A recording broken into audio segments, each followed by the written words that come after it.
मीनाक्षी जी, एक और चीज़ मेरे को पूछनी थी। मैं कॉर्पोरेट के अंदर काफ़ी साल मैंने निकाले हैं। काम लैपटॉप्स के सामने हम बैठे रहते हैं, मतलब ये गर्दन सर्वाइकल, मतलब आज भी कभी कभार दर्द होता है जब कंप्यूटर के सामने बैठता हूँ। ये जो पीछे की जो कमर होती है वो भी दर्द करती है बहुत ज़्यादा, ठीक है ना। जब हाथ ऐसे ऐसे कर रहा होता हूँ तो कभी कभार हाथ में भी दर्द होने लग जाता है। तो मैं एक कॉर्पोरेट प्रोफेशनल की तरह पूछ रहा हूँ, बिकॉज मेरा काम अभी भी लैपटॉप पे होता है, अभी भी मैं थक जाता हूँ कंप्यूटर के सामने बैठ के।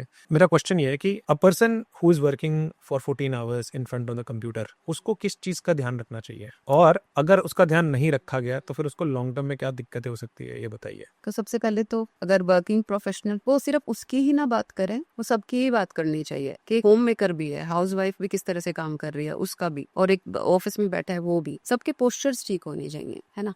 अगर आपकी अलाइनमेंट ठीक है, जैसे कि हम वॉक भी कर रहे हैं ना, तो वॉक का भी एक पैटर्न बन गया हमारा। कोई डक वॉक कर रहा है, कोई इनर वॉक कर रहा है, सब एक फिक्स्ड पोर्शन में चल रहे हैं, सबका फिक्स्ड है, ठीक है। तो अगर हम फिक्स्ड को बदलना चाहें तो हमें काम करना पड़ेगा, है ना, उस पर वर्क करना पड़ेगा। तो पोस्चर्स करेक्शन यहाँ पर आ जाता है कि पोस्चर को करेक्ट करने। तो पोस्चर करेक्शन कहाँ से शुरू हो रहा है? फीट से शुरू हो रहा है। फीट से? यस। कैसे करेक्ट कर सकता हूँ मैं फीट? तो feet should be parallel, feet should be parallel, not going down और going in, but parallel, parallel. Like railway track. और फीट के बीच में डिस्टेंस कितना रखना चाहिए? डिस्टेंस इट डिपेंड्स कि आपकी हाइट क्या है। तो मैंने सुना कि ये शोल्डर और जो फीट का डिस्टेंस है वो सेम रहना है, शोल्डर टू। और 10 इंच का भी डिफरेंस हो सकता है, comfortable position, but feet should be parallel. उससे क्या चेंज होता है? हाँ, तो फीट से शुरू हुआ, तो फीट से लेके हमारे जो 3 पोर्शन है, सर्वाइकल, लंबार एरिया और नीज, ये हमारे वेट बियरिंग जॉइंट्स है। Weight bearing joint. Weight bearing जोड़ से, तो सबसे पहले वेट बियरिंग फीट ने लिया, तो फीट ने वेट बियर कर रखा है। तो उसके बाद नी, अगर हमारे फीट ही अलाइन नहीं है, टेढ़े हैं ऐसे, तो नी की भी अलाइनमेंट चेंज हो गई, ठीक है। और वहां पे हिप की अलाइनमेंट चेंज हो गई, base of the spine change हो गया, और जैसे ही वो चेंज हो रहा है ऊपर जा रहा है, तो सर्वाइकल भी चेंज हो गया। ओ,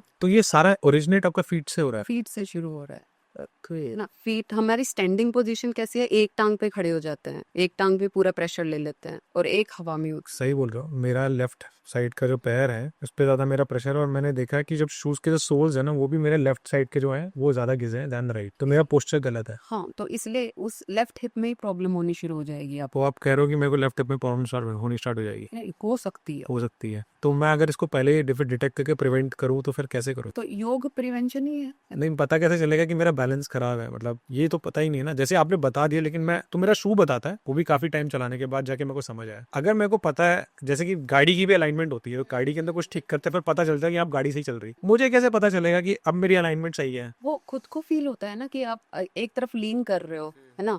वो एक बार में स्टैंडिंग पोजीशन हमारी जैसे लेफ्ट पे है आपकी, तो लेफ्ट पे लीन कर रहे हो, लेकिन धीरे धीरे आपको राइट की तरफ जाना है। आपको तो पता चल गया आपके शू के थ्रू, लेकिन देख के भी आप बता सकते हो किसी को। अगर आपको ये क्लिप अच्छी लगी और आपको और ऐसे क्लिप्स देखने हैं, then do subscribe to the solo clips for more such clips.